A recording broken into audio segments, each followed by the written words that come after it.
Tout savoir sur l'économie chinoise, embarquement immédiat dans Classe Éco.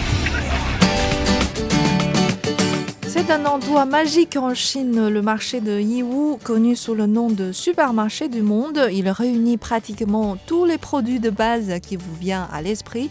Les commerçants y sont si réactifs au changement de la demande qu'ils peuvent même prédire les résultats des élections américaines à travers les commandes de matériel de campagne. Quels sont les produits à la mode de cette année? Comment la façon dont les gens font des affaires change avec l'évolution technologique? On en parle aujourd'hui et je suis toujours avec Rocco. Salut! Salut Chan! Donc aujourd'hui, cette émission est sur mesure pour vous, puisque vous revenez juste d'un voyage à Yiwu. Comment trouvez-vous la ville? Je dirais à nos auditeurs que la ville de Yiwu, c'est une ville tranquille, très animée avec une atmosphère festive, bouillonnante dans certains endroits. À l'intérieur des marchés, aux alentours des différents marchés où grouillent de nombreux commerçants touristes et autres curieux venus d'un peu partout dans le monde. La température aussi est favorable, entre 16 et 20 degrés. Bon, il ne fait pas trop froid comme à Beijing. Jusqu'à tard la nuit, les gens peuvent rester dehors, boire et manger, tout en discutant affaires et autres sujets de la vie. Vous savez que les touristes aiment beaucoup cette ambiance. Cette ambiance-là. C'est une ville un type du sud de la Chine qui ne fait pas très froid. Oui. Et en fait, Yiwu, cette ville n'est qu'un district sous l'autorité de la province du Zhejiang, avec une superficie d'environ 1100 km², à peu près la même que Hong Kong. Donc une petite ville. Mais il est le district le plus riche de Chine, où le revenu disponible par habitant dépasse même celui des grandes villes comme Beijing et Shanghai. Et moi, j'ai jamais été à Yiwu, mais dans mon esprit, c'est un endroit pour faire des affaires, où les grossistes sont allés pour s'approvisionner, et c'est un endroit qui n'a rien à voir avec le tourisme. Mais en réalité, Yiwu est aujourd'hui une destination touristique à la mode. Au cours des dernières vacances de la fête nationale, Yiwu a accueilli plus de 2,3 millions de visiteurs. Et parmi eux, beaucoup de personnes avec valises en main sont allées faire du shopping au marché de Yiwu. Vous avez raison, et cette fois, j'ai également ressenti que cette ville semble à une ville à la mode, comme vous l'avez bien signifié, avec plusieurs étiquettes célèbres, comme l'ONU de la gastronomie. Et moi-même, je l'ai constaté parce qu'on a plusieurs dizaines de restaurants internationaux, chacun avec une caractéristique distincte et géré par des étrangers. Et là-bas, on peut y goûter des plats du Moyen-Orient, arabe, indien. Les plats à la mode en Afrique, des brochettes grillées, tout ça, des poulets grillés. On se sent un peu chez nous, hein? C'est authentique, c'est les authentique, plats. Oui. Vous avez essayé peut-être quelques restaurants africains là-bas? Bon, je n'ai pas trouvé de restaurant africain, mais j'ai trouvé des restaurants des Arabes ou des Turcs qui font quand même des brochettes. Des kebabs, voilà. Qui font quand même qui proposent quand même des plats semblables à ceux qu'on peut trouver en Afrique. On peut goûter des plats authentiques des autres pays sans quitter notre propre pays. C'est ça. Et l'attrait principal de sa ville, comme je l'ai dit, c'est sans doute son côté achat. Yiwu est une ville construite sur un marché, celui du marché international de Yiwu, qui est connu sous le nom de supermarché du monde. C'est le plus grand marché de gros au monde, qui offre des produits très variés. Et en fait, certains des souvenirs que vous achetez à l'étranger, vous pouvez aussi les trouver à Yiwu.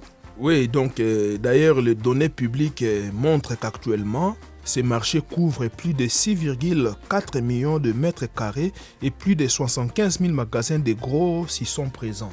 Et une phrase très célèbre qui peut montrer à quel point le marché est vaste. Si vous souhaitez visiter l'intégralité de ce marché, il vous faudrait prévoir au moins 3 semaines. Alors, Rocco, je sais que vous n'avez resté que 3 jours là-bas. Donc c'est ça, parce que le marché est vaste. Et puis, il n'y a pas que ça. Il n'y a pas que le marché international. On m'a dit qu'il y a d'autres marchés. J'ai visité un autre marché qu'on appelle le marché de Wuhan. Il y a aussi un autre marché qu'on appelle le marché de Maïda. C'est en chinois, Maïda? Mais Bon, je ne sais pas si c'est le nom qu'on m'a dit. Ouai, je crois que c'est en Donc, chinois. qu'est-ce qu'on y retrouve dans ce Toujours marché? les mêmes choses pratiquement. Ah, Toujours donc, les mêmes tous ces choses. marchés sont proches ou En tout cas, bon, la ville n'est pas très grande, hein, mais c'est en différents endroits. Et pour le marché de Maïda, la particularité, c'est que c'est un marché qui fonctionne jusqu'à vers 1h du matin. Ah, On appelle ça d'ailleurs le marché de nuit. Et comme vous dites, vous parlez de 3 semaines pour visiter tous les marchés, mais les marchés, c'est énorme. Quand on dit 75 000 boutiques, il faut monter des étages en étage et parcourir boutique par boutique. il faut un plan précis. Il faut un avant plan précis. Comme je n'avais pas des ambitions d'achat, je pouvais circuler, voir, accéder à certaines boutiques, demander des prix pour des produits qui m'étiquaient. Mais pour un commerçant qui veut vraiment faire des affaires, il faut avoir un plan précis. Et quelqu'un qui connaît le terrain, Il faut avoir un guide local Voilà. qui peut vous aider à trouver directement ce que vous cherchez et qui maîtrise aussi la langue, qui peut vous aider aussi à discuter un peu. Sinon, c'est compliqué. C'est pas le trajet que vous avez fait cette fois où vous n'avez pas de guide. Non, je n'avais pas de guide parce que je me suis lancé comme un touriste. Juste flâner dans toutes ces flâner, petites rues. faire un peu de lèche-boutique, tout ça. Mais j'ai quand même apprécié certains produits. Et ce que j'ai constaté, en voulant acheter, on m'a dit que non, monsieur, il faut acheter en gros. Ah, il faut Il faut acheter en toujours... gros. J'ai apprécié quand même un modèle de fer à repasser que j'ai trouvé la pièce à 30 yuan. Je voulais me procurer même ces modèles-là. On m'a dit non, il faut acheter au moins une centaine de pièces. J'ai trouvé une tondeuse pour raser mes barbes. Et on m'a dit c'était une pièce à 8 yuan, une autre pièce à 12 yuan. Donc 8 yuan, c'est l'équivalent de $1. Le prix est tellement... Le prix est tellement bas et puis très flatteur. Alors on m'a dit non, monsieur, il faut acheter à ce prix-là, il faut une centaine de pièces. Donc, ce que j'ai constaté, c'est un marché de gros. Même si vous leur donnez un peu plus d'argent pour acheter une seule pièce, ça ne fonctionne pas? Déjà, le vendeur me dit qu'il n'a pas de prix pour une pièce. Ah, donc... Et ce que j'ai compris aussi, peut-être si vous rencontrez le propriétaire du magasin lui-même, peut-être qu'en négociant avec lui, il peut vous faire un prix pour une pièce. Mais la plupart des gens qu'on trouve dans les magasins, ce que j'ai compris, ce ne sont pas des propriétaires, ce sont peut-être des employés. Oui.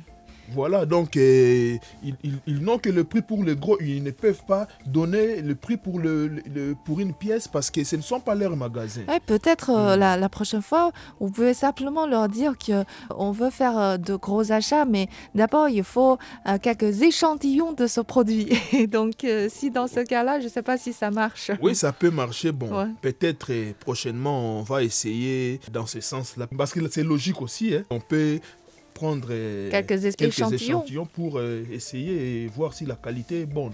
Mais je crois qu'il y a toujours des endroits où on peut acheter en détail, ça ne manque pas. Quand même, c'est une ville qui accueille autant de touristes. Mais quand c'est en détail, la différence de prix n'est pas très, très grande par rapport aux autres villes. Ah, voilà. Mais juste un autre avantage au marché de Yiwu, c'est qu'on propose toujours les produits les plus à la mode. C'est-à-dire tous les nouveaux produits partent de ce marché de Yiwu. Donc c'est là que vous allez découvrir les plus grandes nouveautés. Il y a quelques produits qui vous a particulièrement marqué, puisque par exemple moi en préparant l'émission, j'ai consulté quelques vidéos sur le marché, j'ai vu un sac à dos spécialement conçu pour les motards. C'est un sac à dos noir avec un paire d'yeux qui peuvent cligner. C'est de la projection. Donc vous pouvez même projeter des photos, des vidéos ou du texte de votre choix sur la surface du sac. Ce sac-là, je le vois déjà ici à Beijing. Ah d'accord. Il y a des motards. Il y a des policiers qui circulent en moto. Oui, mais... Voilà, il y a certains qui portent déjà ces sacs-là, qui projettent de la publicité, tout ça. J'ai pas encore vu ce genre d'article, donc j'ai l'impression qu'il y a toujours des produits qu'on n'a pas vus ailleurs, mais on le trouve. Il faut dire que la Chine, c'est déjà un pays à la mode. Ah. Donc tout ce qui est à la mode, sur le plan international, on les trouve ici en Chine. C'est ça, donc au marché des Yiwu, on rencontre des acheteurs Européens, Américains et aussi des personnes venant des pays émergents de l'Asie et de l'Afrique. J'ai lu les statistiques, Chan, que de janvier à août de cette année, le flux quotidien de personnes dans le marché de Yiwu a dépassé 220 000 personnes, avec plus de 3 800 étrangers par jour. Alors dans cette ambiance très internationale, il est très normal de voir des commerçants parler anglais avec des étrangers ou des étrangers parler un chinois authentique. Pour faire des affaires internationales, les patrons de Yiwu sont plus sérieux que lorsqu'ils étaient à l'école. Oui. Ils essayent toutes les façons d'améliorer leur niveau de langue étrangère. Et j'ai entendu dire qu'ils organisent plus de 100 activités de pratique de langue en ligne ou hors ligne chaque année. Oui, ils organisent aussi des formations à l'intention des étrangers pour montrer aux commerçants qui viennent comment faire des affaires en Chine, comment suivre les chaînes d'approvisionnement, comment détecter les produits de meilleure qualité. Parce qu'en Chine, ici, il y a un peu de tout. Un novice peut apprendre. Acheter n'importe quoi et aller pleurer dans son pays. Ah, d'accord. Vous avez parlé des pratiques des langues. Il faut dire pour certains patrons, même s'ils s'entraînent dur à l'anglais, leurs échanges avec les clients étrangers restent très limités. Ils peuvent s'exprimer face à face avec des mots simples. Il y a toujours des situations où l'exigence en capacité linguistique est élevée, comme enregistrer une vidéo pour présenter leurs produits à un public très large à l'échelle mondiale. Oui, seulement une personne spécialisée en langue étrangère peut le faire. Mais maintenant, la technologie a résolu le problème. Il suffit d'enregistrer une vidéo en chinois. Le problème de la langue, c'est l'intelligence artificielle qui s'en charge. Des outils d'IA que ces commerçants utilisent peuvent traduire et doubler le contenu vidéo dans 36 langues différentes. Les patrons dans ces vidéos parlent couramment une langue étrangère, français, japonais, arabe ou bien espagnol. Que ce soit au niveau des mouvements des lèvres ou de la prononciation, c'est aussi naturel que s'ils parlaient leur propre langue maternelle. Oh, c'est vraiment fascinant. L'IA a non seulement fait disparaître les barrières linguistiques, elle a aussi simplifié beaucoup de choses, ça il faut qu'on se le dise. Trouver les prochains produits qui sera à la mode devrait être la première préoccupation de tous les commerçants. Maintenant, on pourrait donner une instruction précise à l'IA, par exemple. On peut entrer des produits destinés aux Philippines avec des ventes cumulées supérieures à 1000 au cours de la semaine dernière. L'IA peut filtrer automatiquement en un court délai les produits les mieux vendus et aidant les commerçants à cibler les produits à la mode. On fait ainsi une étude de marché très très vite. Oui, Chan, ce n'est pas tout. J'ai constaté qu'avec la technologie, les tâches qui autrefois nécessitent une entière équipe à faire sont maintenant à portée de quelques clics, comme le retouche photo, la conception d'un site web pour les produits.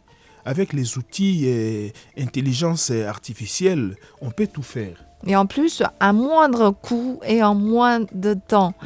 Yiwu est devenu un hub mondial de l'innovation commerciale. Le marché stimule le développement de millions de PME et offre des emplois à des dizaines de millions de travailleurs. En faisant un tour à Yiwu, Chan, j'ai vu que c'est déjà devenu le symbole des Made in China aujourd'hui. Parce que beaucoup d'étrangers viennent pour prendre des selfies en tant que destination touristique. Oui, puisque c'est un endroit très symbolique de la Chine. Et maintenant, tout le monde serait impressionné par la sensibilité des marchands de Yiwu pour les tendances à la mode et leur ouverture d'embrasser les changements avec la technologie numérique. Et ce n'est pas étonnant qu'il reste le paradis de shopping. Personne ne sort de ce marché les mains vides.